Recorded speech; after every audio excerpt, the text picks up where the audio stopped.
Mimi naitwa Charles Mureke. Ukitaka kunijua sana naitwa Ndubia. Ndubia. Kwani what happened bro ukaitwa Ndubia? Hiyo jina ndio jina nimekuwa nayo kutoka utotoni mwangu mpaka for now. Na ilitokana na vyenye hiyo siku nyingine utajua. Ndajua. Nilikuwa nafikiri ukunywangi mambo ya sukari ndio unaitwa Ndubia. Sukari naipenda sana. Oh, unapenda? Yeah. Okay. Labda game ya leo umeweza kufunga bao muhimu sana dakika za mwisho ukasaidia timu yako kupata point 3 mkiwa nyumbani. Labda una feel aje? Mimi na feel poa kabisa. Kwa sababu it is an opportunity, tulikuwa tumecheza game poa, lakini game ball zilikuwa zinatoka kataa goal. But imekuja ya final moja tu na ikawa win.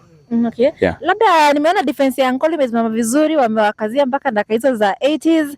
Labda umenotice ama ni siri gani umetumia ama ni tactic gani umetumia kuwafunga hiyo bao? Tactics ni moja tu. Kwa sababu wao walikuwa wanapura mboli sana. Okay. So time tumeweka mboli hapo chini ndio tumepata goal. Tumepata goal. Yeah. Mlikuwa number 6, walikuwa 5. Sasa mtaenda kuwapita. Labda nyinyi kama Ngaya mnataka kumaliza namba ngapi kwa hii zone B? For now, tuko na umuhimu na tunataka kushinda. Yes. Kwa hii ligi ya huku kwetu tuwe number 1. Kwa sababu hao ni watoto tu wametukuta hapa. Oh, ni watoto? Ndio. Wakiona hizi watakasirika sana. Sio kasirika, hata wakitaka wakasirika, lakini ukikuta mzee ni lazima umheshimu vyenye hapo.